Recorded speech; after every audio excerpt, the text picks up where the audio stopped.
안녕하세요. 백두산 금융연구소의 백두산입니다. 7월 17일 수요일 오후 4시 5분입니다. 어제 미국 증시는 특별한 이슈 없었던 가운데 그냥 자기 가던 길을 갔습니다. 물론 이슈가 있긴 있었죠. 경제지표가 발표가 됐는데 그게 시장에 영향을 미친 건 별로 없다라고 보니까 그냥 특별한 일 없었다라고 말씀드리는 거고, 그냥 시장은 가던 길을 갔다고요. 강한 금리 인하 기대감과 미국 경제에 대한 자신감을 바탕으로 해서 이 금리나 기대감에 이제 수혜를 받는 종목들, 지금까지 고금리로 고통받던 종목들이 다 같이 이 랠리를 하고 있는 그런 모습들, 또 그리고 상대적으로 한동안 굉장히 많이 상승하던 엔비디아라든가 AI 친구들이라든가 나스닥이 좀 꼬꾸라지는, 물론 대놓고 꼬꾸라지는 건 아니고 상대적으로 소외가 되는 그런 모습들이 좀 나타났죠. 이제 그런 흐름들이 지금 지난주에 물가지표 발표되고 나서부터 이런 흐름들이 나타났고, 그게 이제 특별한 이슈 없으면 그냥 계속해서 그냥 이어지고 있는 게 지금 현재의 모습인 겁니다. 어제 밤까지도 계속해서 이제 그런 나스닥 소외, 상대적으로 다른 중소형주들의 랠리, 이렇게 표현할 수 있겠죠. 그런 흐름들이 일단 계속 지속됐다라고 볼 수가 있겠습니다. AI 쏠림의 완화가 진행 중이다. 시장의 건전성을 회복하는 과정 중이다. 이렇게도 표현을 할 수 있을 겁니다. 근데 오늘 이제 아시아 증시에는 약간 좀 어떤 변화가 나타난 것으로 보입니다. 여러 가지 이슈들이 좀 등장을 하긴 했거든요. 물론 이런 이슈들 때문에 지금 시장이 이렇게 반응한다, 딱 그렇게 이야기하기는 조금 어려울 수도 있겠습니다만은, 근데 일단 그런 이슈들이 나오고 시장이 어떤 변화를 좀 보이고 있긴 합니다. 그래서 지금 그런 이슈들이 좀 영향을 미치고 있다라고 지금 이렇게 좀 말씀을 드리고 있는데, 어떤 내용이냐면은 오늘 아침에 나왔던 뉴스이긴 합니다. 제가 좀 아침에 좀 먼저 짚어드렸었어야 되는데 좀 아침에 제가 이 기사를 못 봤어가지고 좀 늦게 짚어드리네요. 트럼프가 11월 대선 전에 기준금리 인하를 반대한다라는 이야기를 했습니다. 대선 전에 금리 인하하면 안 된다라는 발언을 했습니다. 구체적으로 왜 금리 인하하면 안 된다라는 그런 표현은 일단 나오진 않은 것 같은데, 기사에. 근데 우리가 추측해 보면은 이제 알 수가 있죠. 그냥 쉽게 알 수가 있죠. 아무래도 금리 인하를 하게 되면은 이제 자산 시장이나 미국 경제에 조금 긍정적인 영향을 미칠 수 있으니까, 금리 인하하는 것은 바이든의 당선 가능성을 조금 더 높여줄 수 있으니까 해서는 안 되는 일이라고 이렇게 표현을 하고 있겠죠. 그래서 일단 이런 발언을 했다는 거. 지금 금리 인하 기대감, 특히 9월달 첫 번째 금리 인하를 기대하면서 시장이 열심히 달려오고 있는데, 물론 이제 이렇게 이야기를 합니다. 파월 의장은 정치 중립적인 사람이기 때문에 저런 발언하고 상관이 없이 자기 갈 길을 간다라고 하긴 하는데, 근데 어쨌든 이런 발언이 좀 심리적으로 제 생각엔 투자자들한테 영향을 미칠 수 있는 그런 뉴스라고 생각을 해요. 금리나 기대감 하나로 굉장히 강력하게 상승한 시장이기 때문에 지금 와서 트럼프가, 더군다나 이제 사실상 이 총을 맞음으로 인해서 대통령이 사실상 됐다라고 지금 기정사실화하는 지금 이런 시장 분위기에서 트럼프가 이런 발언을 했다라는 거는 금리나 기대감에 좀 큰 흠집을 내는 그런 이슈라고 개인적으로 좀 생각을 합니다. 그래서 지금 이 뉴스가 나오고 나서 러셀 지수가 조금 흔들리고 있는 거는 우연은 아니라고 개인적으로 좀 생각을 합니다. 물론 러셀 지수 같이 중소형주는 한동안 너무 많이 올랐었기 때문에 단기 급등의 피로감 때문에 한번 조정받을 때가 되긴 됐어요. 그죠? 조정받을 때가 사실 좀 지나치게 좀 지나긴 했습니다. 근데 이제 한 번쯤 조정 나오는 게 적합하지 않겠냐라는 시점에서 트럼프가 저런 발언을 하니까 아무래도 좀 시장이 흔들릴 수밖에 없겠다라는 생각이 들긴 들더라고요. 이 발언 조금 좀 그래서 시장에 영향을 미치고 있는 것이 아닌가 싶고요. 참고로 파월 의장을 바로 잘라버리진 않는다라고 합니다. 임기는 일단 보장하겠다라는 그런 발언을 하고 있어요. 아무래도 트럼프가 이제 나 이미 대통령 됐다라는 그런 여유에서 이런 발언들이 나오는 건지 모르겠는데, 하여튼 뭔가 좀 약간 유해진 듯한, 사람이 예전에는 맨날 투쟁 약간 이런 느낌이었다면 총 맞고 나서 약간 좀 유해진 듯한 느낌이 좀 납니다. 어떤 승자의 여유, 이런 게 다소 느껴지는 측면이 좀 있긴 있는 것 같아요. 하여튼 이런 일들이 있었다, 참고적으로 좀 알아야 될 것 같고요. 트럼프 관련된 이슈 하나만 좀 더 보자면은, 트럼프 부통령 지지자가 벤스라고 하지 않습니까? 그죠? 부통령 지명자가 벤스라고 하는데, 참고로 이분은 빅테크 단속을 지지한다라고 합니다. 구글 해체해야 할 때라는 그런 발언을 했다라고 해요. 그래서 일단 이런 이슈는 일단 IT 빅테크 나스닥에 조금 더 같이 좀 악재일 가능성이 좀 있습니다. 참고적으로 일단 이 뉴스는 보시면 될 것 같습니다. 나스닥은 저 오늘 아침에 말씀드린 부분이 있는데, 사실 미국 양대 지수, 그러니까 미국 대형주 같은 경우는 사실 아침에 말씀드린 건데, 변동성 지수 또 혹은 옵션 만기 이런 어떤 이런 기술적인 측면에 의해서도 사실 지금쯤 한번 어떤 뭐 조정이 나오거나 좀 어떤 이런 조정을 유의해야 되는 때는 맞긴 맞습니다. 근데 그런 상황에서 근데 그런 상황에서 지금 뭐 이런 뉴스들이 나오는 거, 이런 것들이 사실 뭐 결코 그렇게 우연은 아니라고 일단 생각을 합니다. 그런 점들도 좀 우리가 좀 고려를 해야 될 것 같긴 해요. 아무튼 파생상품 만기, 옵션 만기가 얼마 남지 않았다라는 것도 좀 잊어서는 안 되겠습니다. 하여튼 약간 두서없이 이야기를 하고 있는데, 저기 ASML 실적도 발표가 됐습니다. 어닝 서프라이즈 가이던스 쇼크라고 합니다. 그래서 시장 반응은 역시나 안 좋았습니다. 사실 요즘에 좀 계속 그렇게 움직이는 것 같아요. 시장이 어떤 중요한 지표 발표 전부터 이미 어떤 반응을 하려고 이미 막 준비를 하고 있습니다. 딱히 뭐 서프라이즈나 쇼크한 그런 시장의 반응이 없습니다. 뭐 예를 들어 어떤 지표 발표가 뭐 예를 들어 이 시점인데, 이 시점 전까지 시장이 계속해서 올라가고 있으면 이 지표 발표되고 나서 더 급격하게 급등하는 게 요즘 보통 나타나는 보편적인 그런 일이긴 합니다. 근데 지금 이제 반도체 회사 ASML의 실적 발표 전에 반도체 회사들은 이미 맛이 가고 있었고, 이미 위쪽에 저항을 누적시켰다고 제가 한 1, 2거래일 전부터 좀 말씀을 드렸고, 그래서 지금 이 지표 발표를 계기로 해서 오히려 더 지금 이제 낙폭을 좀 키우고 있는 그런 모습이 눈에 띕니다. 그래서 뭐 이래저래 하여튼 뭐 나스닥에 좀 안 좋은 소식들이 좀 나오고 있고, 시장 전반적으로 안 좋은 소식들이 조금 갑자기 일제히 나오고 있습니다. 그래서 이제 조정이 좀 나오려는 게 아닌가라는 생각이 좀 있긴 있습니다. 그러면서 어떤 이런 뭐 변동성 지수 같은 것의 이런 모습들을 보시면은 이렇게 차분하게 이렇게 찔끔찔끔 올라오는 모습, 이건 물론 이제 약간 지연된 시세이기도 하고, 지금 이제 시간 외에서 보이는 차트이긴 해서 본장 열려보면 알긴 아는데, 아무튼 이 보시다시피 좀 다시 살아나려는 그런 모습들이 나타나고 있습니다.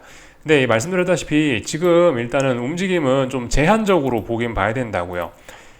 지금 이런 움직임은 특히 뭐 러셀 지수 이런 거 같은 경우는 이제 금리나 기대감을 강하게 어떤 이제 시장에 새로운 재료가 등장한 거다, 어떤 그런 개념으로 지금 시장이 움직이고 있고, 어떤 새로운 시세의 강력한 시작, 뭐 일단 그런 것일 가능성이 좀 있기 때문에, 사실 그죠, 시장이 지금 상황에서 뭐 조정이 나오는 건 이해를 할 수 있겠습니다만은, 그렇다라고 여기서 시장이 추세적으로 막 꺾이는 거를 생각하기에는 아직까지는 그런 거는 조금 무리일 수 있습니다. 가격 조정, 그래 뭐 옵션 만기에다가 여러 가지 악재들이 순간적으로 나오니까 조정 정도는 뭐 유의를 해야 되겠다, 이 정도는 이제 괜찮은 생각일 수 있겠는데, 여기서 당장 추세적으로 미국 증시가 막 꺾여서 내려가기에는 아직까지는 그런 악재가 일단 나오지 않았고, 그러니까 증시가 추세적으로 꺾일 만한 그렇게 정당화할 만한 큰 악재가 아직까지 없고, 기술적인 측면에서도 지금 이 고점 확인도 아직 제대로 펼치지 않았습니다. 말씀드렸다시피 어떤 추세적인 하락을 하려면은 고점과 고점, 저점과 저점을 확인을 해야 되는데, 그런 확인 과정이 아직까지 전혀 없다라는 겁니다. 아직까지 강한 상승장, 고점을 계속 높이고 있고 계속 그런 상황이기 때문에 아직까지는 이건 이제 일단은 가벼운 조정이 나올 수 있다라고 생각을 하고 대응을 하는 게 맞을 것 같습니다. 지금 이 이야기는 뭐 미국에만 하는 게 아니고 한국 증시에도 일단 공통적으로 좀 해당을 하는 그런 이야기입니다. 그죠? 미국 증시 이런 걸 봐도 그렇다고요. 다만 이제 이쯤에서 좀 생각을 해볼 건 있겠죠. 예를 들면 나스닥이라든가 반도체 지수나 이런 친구들이 지금 이제 좀 쏠림이 너무 과했다라고 인식이 되는 그런 주도주 친구들 있죠. 그런 주도주들 같은 경우에는 이 최근의 움직임이 물론 오늘 밤 이렇게 하락 마감한 건 아직 아닌데, 아직 미국 증시는 시작도 안 했지만은 만약에 여기서 이제 만약에 여기서 이제 조정이 나온다라는 가정하에, 만약에 이런 자리에서 조정이 좀 깊어지게 되면은 이건 좀 의미 있는 고점이 이쪽 부근에서 만들어질 가능성이 좀 생기게 됩니다. 반도체 지수도 비슷해요. 이거는 좀 전에 보신 건 나스닥이고요. 반도체 지수도 조금 좀 비슷한 그런 모습입니다. 반도체 지수 만약에 이제 오늘 밤에 이렇게 마감을 한다라고 한다면은 보시다시피 비슷한 자리에서 음봉이 중첩되고 있다고요. 이쪽 부근이 어떤 의미 있는 무거운 저항이 될 가능성이 좀 있습니다. 중장기적으로 봤을 때 추세가 좀 훼손될 가능성이 조금은 생긴다고요. 그죠? 예, 그런 점들을 좀 생각을 해봐야 되겠습니다. 이번에 주도주 섹터에 음봉들이 몇 개 나오는 것이 조금 좀 심상치가 않은 모습입니다. 물론 이제 굳이 엄밀히 따지자면은 반도체 지수의 흐름이 일단 아직까지는 나스닥보단 더 약한 것이라고 보는 게 맞을 것 같아요.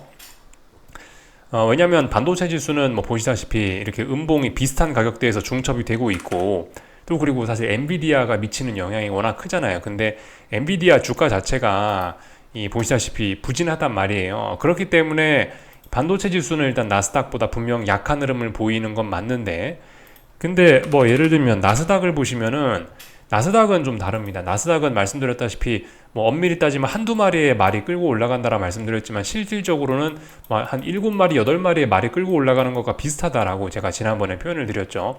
애플, 마이크로소프트, 뭐 아마존, 구글, 뭐 메타 엄청 많잖아요. 얘네들이 대부분 아직까지 시세가 좀 짱짱합니다.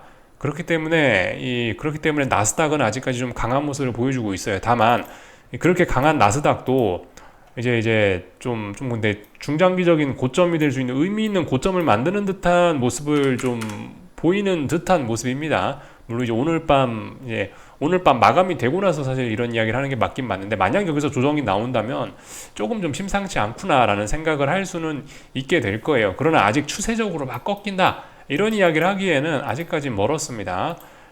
그래서 이런 이야기를 좀 드려봤습니다. 나스닥은 그저 반도체 지수보단 지금 강한데 어쨌든 뭐 비슷한 그림이 될 수밖에 없긴 합니다. 하여튼 지난번에 쏠림이 너무 심하다라는 이야기를 좀 드리긴 드렸었는데, 여기서 한 번 더 쏠림이 심해져 갖고 한번 대폭등을 할 줄 알았더니 CPI 발표되고 나서 일단 좀 대장들의 쏠림이 많이 완화가 되는 모습이 나타나고 있습니다. 하여튼 이런 종목들 조심해야 되죠. 지나치게 쏠렸던 종목들은 그 부작용이 작지가 않을 겁니다. 그래서 그런 부분을 좀 주의해야 되겠어요. 근데 뭐 어쨌든 이거는 뭐 저의 뭐 짐작일 뿐인 거고, 아직은 가격 조정 조정이 좀 연장될 건가 보다 이 정도 생각하는 게 맞습니다. 이제 뭐 추세적인 하락의 시작이다 그런 생각을 하기에는 아직까지는 이제 그를 뒷받침하는 근거도 없고 기술적으로도 그런 것이 안 보이고, 그렇기 때문에 어쨌든 아직까지는 시장은 강하다라는 인식을 가지고 좀 이제 보셔야 되겠습니다. 근데 어쨌든 그죠, 시장이 강하긴 강한데 말씀드렸다시피 그죠, 지금 뭐 저의 생각엔 그렇다고요. 저의 짐작에는 어느 정도 시장이 공정가치 비슷하게는 일단 올라와 있다. 지금이 여기서 만약 한 번 더 쏘아 올리면 이제 엄청난 오버슈팅이라서 차라리 하방 진입이 쉬울지 모르겠는데, 일단 뭐 어느 정도 공정가치 이 정도는 좀 와 있는 것 같다. 그래서 어떤 상승의 후반전이 아니겠느냐라는 생각을 일단 뭐 조심스럽게 좀 해보고는 있습니다. 그러니까 이제 좀 전에 이 이야기가 뭐 나스닥이 어쩌면 중장기적인 고점이 어쩌고 저쩌고 반도체 지수가 좀 약하고 엔비디아가 약하고 이제 그런 이야기를 한 게 약간 이런 관점에서 이야기를 했다라고 생각하시면 될 거예요. 아무튼 아직까지 뭐 추세적인 뭔가를 확인을 하기에는 좀 많이 좀 시간이 좀 더 필요하고 그렇다라는 거 말씀을 좀 드려봤습니다. 그래서 이제 오늘 ASML 실적 이야기까지 좀 했고, 그래서 반도체들이 안 좋다라는 이야기까지 했고, 유럽 증시 개장했네요. 유럽 증시 하락 출발했습니다. 근데 뭐 그렇게 급락폭락하는 건 아니고, 애초에 반도체 때문에 상승한 게 아니고 시장 분위기 자체는 아직 뜨끈뜨끈하고 뭐 나쁘지 않기 때문에 그럭저럭 잘 버틴다는 생각이 좀 있긴 있습니다. 요즘 시장 상황 굉장히 좀 재미있게 움직입니다. 요즘에 그 섹터별로 색깔이 굉장히 진하게 차이가 많이 납니다. 그렇기 때문에 미국의 엔비디아가 급락한다라고 해서 예전엔 엔비디아가 급락하면 전 세계가 다 하락하는 시점이었죠. 근데 요즘은 그렇지 않습니다. 요즘은 ASML 반도체 실적이 안 좋아서 뭐 반도체가 하락한다, 그럼 반도체만 빠집니다. 아직 시장 분위기가 좋고 금리나 기대감이 남아있고 아직까지는 뭐 그래도 강한 어떤 분위기, 낙관적인 분위기가 남아있어서 그런지 반도체가 안 좋다 그러면 반도체만 새빨갛게 빠져버리고 다른 친구들은 이렇게 초록색을 보이는 이런 굉장히 뭐 차별화라고 표현하는 게 맞지 않을까 싶습니다. 적당한 건 순환매라고 표현을 하는데 어쩌면 이렇게 너무 진한 이런 차이는 뭐 차별화라고도 표현할 수 있을지 모르겠는데, 하여튼 이런 모습들이 나타날 수 있다는 거. 그래서 오늘 한국 증시 안 좋고 어디가 안 좋고 했으니까 유럽 증시가 대폭락하고, 아직까지 그렇게 생각하는 건 좀 아닐 수 있다라는 겁니다. 미국은 미국이고요, 유럽은 유럽이고, 아시아는 아시아고, 아시아 중에서도 중국은 중국이고, 그죠? 그리고 뭐 미국 중에서도 뭐 반도체는 반도체고, 그죠? 반도체와 중소형주의 색깔은 완전 또 다른 거고, 이렇게 좀 생각을 해보시면 좋을 것 같습니다. 쭉 다 말씀을 드렸고, 하여튼 유럽 증시 개장을 했는데 조금 좀 부진하지만 뭐 그렇다라고 해서 대폭락, 아직까지 뭐 그런 큰 위기는 아니다. 다만 이제 어떤 이 친구들은 이 어떤 뭐 지난 급등에 대한 어떤 피로감 소화 정도 하는 것으로 봐야 되는 거고, 일단 더 올라간다, 일단 이렇게 보는 게 좋을 것 같습니다. 얘가 여기서 급격하게 막 하락을 한다, 이걸 상상하기는 아직까지는 좀 어려운 상황이라 보여집니다. 물론 뭐 모르죠, 그죠? 어쩌면 다중 고점형을 만들고 있는 그런 과정 중일 수 있지만, 어쨌든 아직까지 얘가 막 당장 급락한다 이렇게 생각하기는 조금 어려울 수 있을 겁니다. 중국 증시하고 몇 가지만 좀 더 보겠습니다. 중국 증시는 보시다시피 오늘 뭐 일단 조금 회복하는 모습도 좀 약간 좀 혼조했네요, 그죠? 본토는 하락하고 홍콩은 상승하는 이런 모습들이 나타나고 있습니다. 삼중전회가 진행 중인데, 일단 뭐 특별히 어떤 뭐 언론에다 대고 어떤 이런 뭐를 발표한 건 아직까지 없는 것 같더라고요. 뭐 아직까지 뭐 그런 삼중전회와 관련된 이야기가 없긴 없더라고요. 아무튼 근데 그런 기대감이 있고, 거기서 중국의 성장을 좀 더 목표치를 높게 갖고 가고 성장을 자극할 것이다라는 그런 기대감이 아무튼 좀 깔려 있습니다. 그래서 아무튼 뭐 지금 미국 증시하고 중국 증시 이런 거 일단 좀 약간 별개로 보는 게 좀 맞지 않겠나라는 그런 생각이 있고요. 일단 말씀드렸다시피 지금 중국 증시는 어떤 뭐 다중 바닥형, 어떤 뭐 바닥을 만드는 그런 과정 중일 수 있습니다. 상해종합, 본토 상해종합 지수인데 요렇게 다중바닥형 만드는 그런 과정 중일 수 있다고요. 여기가 의미 있는 바닥이었죠. 지금 여기가 일단 단기 바닥은 만들어 놨고, 여기서 어떤 그 바닥 따지기 그런 거를 시도하는 과정 중일 수 있습니다. 그래서 뭐 어떤 특별한 악재, 뭐 여기서 갑자기 미국 경제가 침체로 가거나 어떤 그런 것만 아니라면은, 그런 것만 아닌 그냥 일반적인 그냥 보편적인 장이 이어진다라면은 이렇게 상승 추세를 이어나갈 수도 있는 그런 가능성이 있는 자리이긴 합니다. 이런 모습들을 좀 봤고요. 뭐 홍콩 지수들은 보시면은 뭐 그죠? 홍콩 지수들은 이런 모습들. 어쨌든 비슷비슷합니다. 모양이 좀 디테일은 차이가 날지 몰라도 대부분 다 의미 있는 바닥들 이게 만들어 놓고 또 다시 어떤 뭐 이런 상승을 시도하는 그런 모습 중이긴 합니다. 그죠? 지난번에 올라놓고 이제 살짝 눌렸다 지금 또 올라가려는 일단 그런 모습이 아닌가 싶은데, 아직까지 뭐 그렇게 힘은 강하진 않지만은 뭐 기대감 이런 게 있어가지고 막 빠지고 그럴 생각은 일단은 잘 없어 보이는 일단 그런 상황이긴 합니다. 중국 증시, 그죠? 뭐 전반적으로 막 아래쪽으로 공격적으로 빠질 그런 모습들은 일단 잘 보이지는 않는 그런 상황이라고요, 그죠? 일본 증시 보겠습니다. 일본 증시는 뭐 계속해서 부진한 모습들 보이고 있는데, 이 말씀드렸다시피 쏠림, 완화, 뭐 그죠? AI 쏠림, 또 그리고 일본과 미국 쏠림 이런 식으로 지난번에 좀 말씀드렸던 게 있는데, 하여튼 쏠림이 얘도 완화가 되고 있습니다. 그래서 사실 일본하고 반도체하고 별 상관은 없을지 모르겠지만 마치 반도체가 힘이 빠지듯이 얘도 비실비실 힘이 계속해서 빠지고 있고, 몇 거래일 동안 저항이 누적됐고, 이쯤 되면은 이제 힘을 모았으니 아래쪽으로 한번 붕괴가 될 것 같긴 합니다. 뭐 그렇지만 그렇다라고 해도 얘가 상승 탄력이, 얘가 만약 이걸 붕괴시킨다라고 해도 아직까지는 상승 탄력이 좀 둔화되는 것일 뿐이지, 조정이 좀 깊어지는 것일 뿐이지, 한 번쯤 더 꿈틀하면서 이쪽 부근이 의미 있는 고점인지에 대한 확인은 좀 더 필요할 것 같다라는 일단 그런 입장입니다. 아무튼 저항이 누적되고 있다, 조정이 깊어질 수 있다, 이렇게 생각하시면 될 것 같습니다. 오늘 환율들은 그냥 다 뭐 강세에 보이더라고요. 달러 대비해서 주요 아시아국 환율들은 강세, 그러니까 달러 약세, 그러니까 뭐죠? 어떤 낙관론 이런 거는 계속해서 일단 가고 있습니다. 그래도 뭐 금리 인하할 수 있어. 트럼프가 11월까지 안 된다 그랬지만은 그래도 뭐 계속해서 할 수 있어. 금리 인하에 대한 낙관적인 그런 생각들이 잔잔한 달러 약세를 만들어내고 있고, 그래서 금값 강세 이런 것들을 만들어내고, 금 강세, 이거 금값이죠. 금값이 그래서 상승되고 있고, 또 그리고 뭐 여러 가지 그죠, 낙관적인 그런 그죠, 각종 낙관적인 흐름들을 만들어내고 있는 게 지금 모습입니다. 그래서 뭐 지금 위안화 보고 계시는데 위안화가 강세를 보이고 있고요. 그리고 엔화도 그렇습니다. 엔화도 계속해서 강세를 보이고 있고요. 이거 어쩌면 이렇게 해서 의미 있는 고점을 만드는 과정 중일 수 있겠죠. 이런 식으로 해서 삼중 고점형 만드는 과정 중일 수 있습니다. 그래서 사실 그 지금 일본 같은 경우는 계속해서 어떤 금리 인하, 미국의 금리 인하를 정말 목 빠지게 기다리는 게 사실 일본이라고 할 수가 있겠는데, 이번에 진짜 어떻게 9월 달에 인하만 잘 되면 일본 환율, 일본 엔화는 잘 버티면서 여기서 3중 고점형 만들면서 이렇게 내려올 수도 있을 겁니다. 근데 이제 여기서 이제 트럼프가 자꾸 입김을 집어넣고 해가지고 이제 야, 우리 11월까지 금리 인하 안 한다, 이렇게 시장이 흘러가 버리면은, 네, 그렇게 되면 이제 정말 좀 깝깝해질 수 있겠습니다. 만약에 여기서 금리 인하 계속 지연된다, 그러면 이제 엔화는 저 어디까지 올라갈지 모르는 겁니다. 그죠? 시장의 기대감이 굉장히 큽니다. 시장의 기대감이 굉장히 크기 때문에 그 강력한 기대감이 이런 강력한 움직임들을 만들어내고 있는데, 그게 그대로 실망으로 바뀌면은 강력한 반발로 나타나면서 이 세상이 좀 어그러질 수도 있습니다. 사실 지금이 이제 어떻게 보면 가장 평화로워 보이고 가장 미래가 장밋빛으로 보이는 그런 때가 아닌가 싶습니다. 그죠? 금리 인하 할 수 있어. 아, 몇 년을 기다려오던 금리 인하냐. 드디어 이제 금리 인하 할 수 있다. 9월이면 금리 인하니까 좀만 더 참자. 아, 한 달 반 이거밖에 안 남았네. 좀만 더 참으면 아, 지금까지 기다렸던 투자의 성과를 볼 수 있어. 굉장히 이런 낙관적인 기대를 할 수 있는 그런 때긴 한데요. 그만큼 이제 기대가 강하긴 합니다. 그러면서 지금 온갖 자산 가격들이 다 올라가고 있고요. 근데 이제 만약에 여기서 이제 뭐 트럼프가 좀 전에 그저 말씀드렸다시피 11월 달까지 금리 인하하면 안 된다, 그런 이야기 하고 있고, 그런데 여기서 근데 이제 이 기대를 막 했는데 갑자기 못해. 그럼 어떻게 되겠습니까? 그러면 이제 그게 다 실망감으로 바뀌면서 정말 좀 참혹한 결과도 나올 수 있는 그런 점들을 좀 유의를 해야 되겠습니다.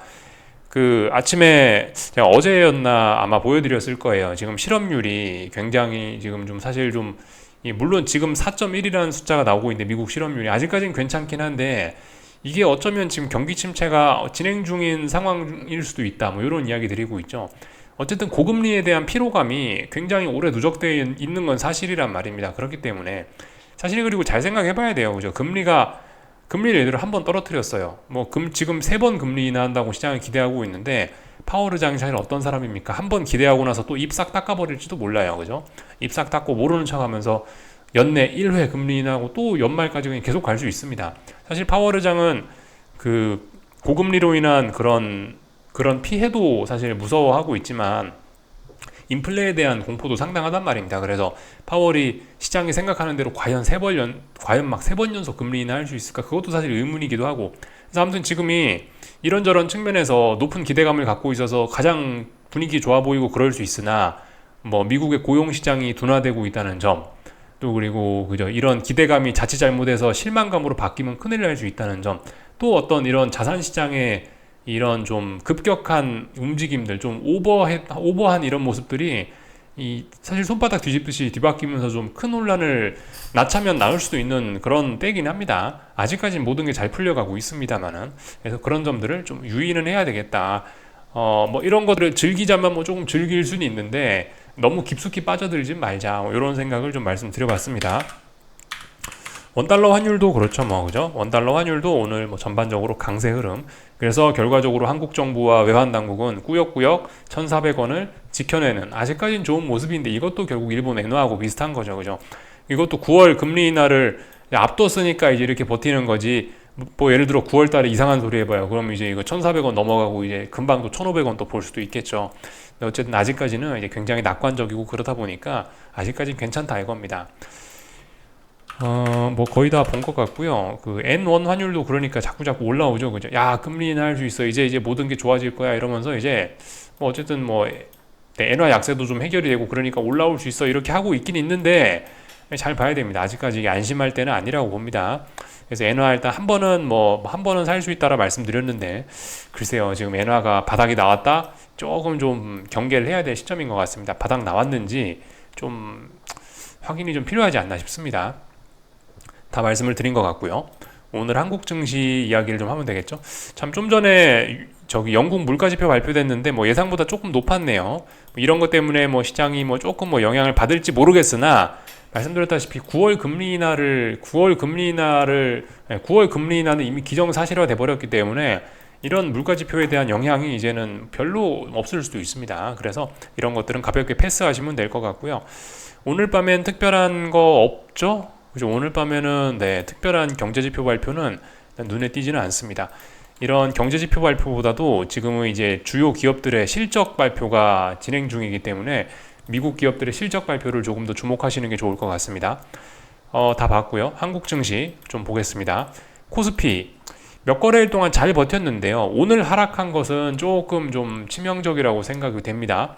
오늘 하락을 하면서 결과적으로 이제 그 5일선 안착을 계속 시도한 겁니다. 그죠? 이 코스피 선물 좀 크게 볼까 하는데요.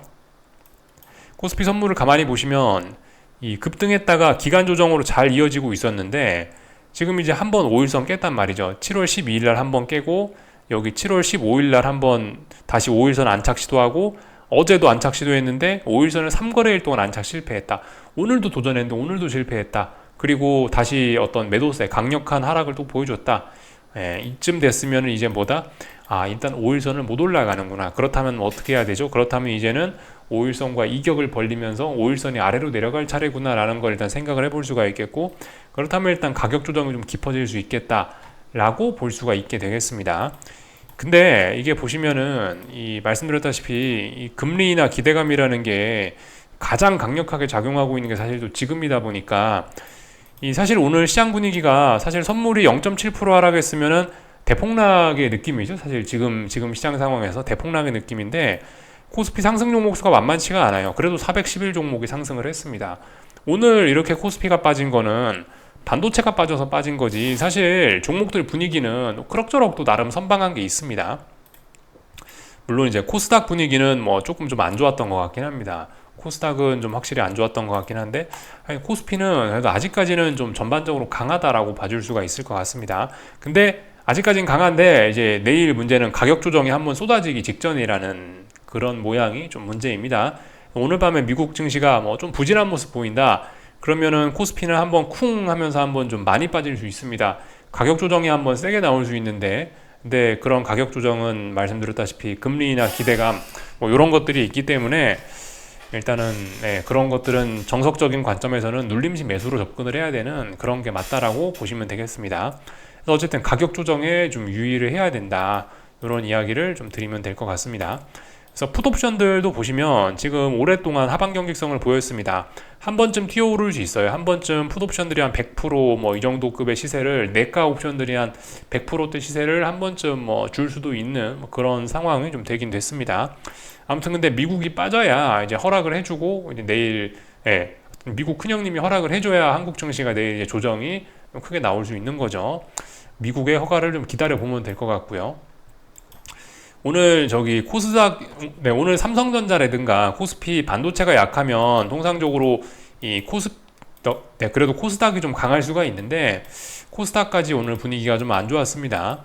코스닥은 좀 분위기가 안 좋아가지고 생각보다 좀 많이 빠지고 있긴 한데, 그래도 일단 아직까지는 뭐 이런 식으로 어떤 아직까지 이런 상승을 완전히 막 끝낸 그런 상황은 아니라 가지고 아무튼 이 좀 약간 좀 애매한 상황이라고 보여집니다. 계속해서 그냥 답답한 이런 구간인 거죠. 어떤 매물대 안에 갇혀 있다라고 봐야 될 것 같고요.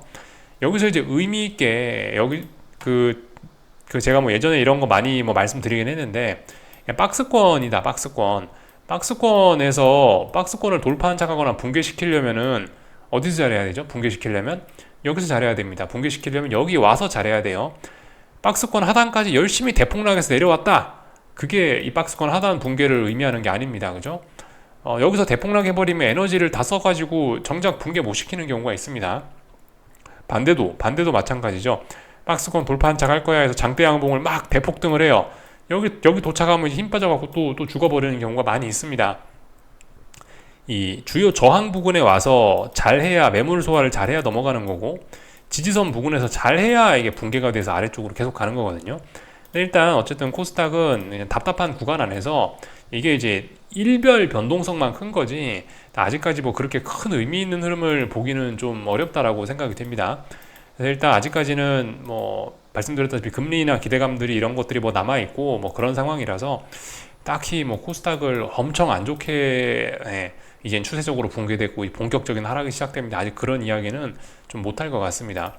코스닥이 본격적으로 좀 하락을 하려면은 뭐 요렇게 올라오던 여기서 올라오는 이런 추세선을 붕괴를 시키거나 아니면 여기 있는 이런 저점이나 이런 전저점 자리들을 강하게 붕괴시키면 이제 아래쪽으로 좀 많이 갈 수 있는 건데, 솔직히 지금 코스닥에 대고 안 좋은 이야기를 하기가 조금 좀 조금 좀 부담스러운 그런 상황이긴 합니다. 그래서 일단 뭐 오늘 그냥 저는 뭐 가만히 있었습니다. 특별히 뭐 아무것도 안 하고 일단 가만히 있었고, 오늘 이제 한국 증시 내용을 좀 살펴보면은 뭐 이렇습니다. 반도체가 빠져서 빠진 거예요. 오늘은요. 주로 삼성전자 1% 빠지고 하이닉스 5% 빠지니까 이러니까 코스피가 좀 약했던 거고, 그리고 덩달아서 2차 전지 친구들도 덩치가 좀 제법 큰데 얘네가 빠지니까 좀 많이 빠진 거죠.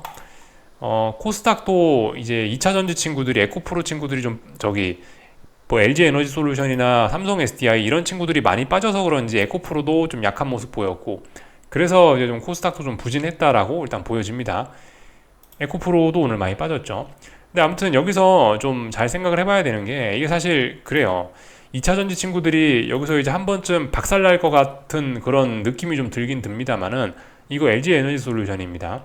전저점이에요. 이제 지난번 쌍바닥 만들었던 자리입니다. 지금 시장 분위기는 사실 그렇게 막 나쁘지는 않거든요. 중소형주들 랠리 이런 거 보시면 금리나 기대감 이런 거 있어서 그렇게 나쁘진 않은데, 얘가 지금 이런 상황에서 지금 여기 있는 이런 전저점을 이렇게 쉽게 깰 수 있을까?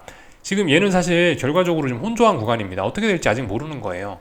그렇기 때문에 일단은 막 2차 전지 친구들이 지금 부진한 모습을 보입니다만은, 얘네가 당장 죽는다라고 막 그렇게 생각을 하기에는 다소 조금 좀 어려울 것 같긴 합니다.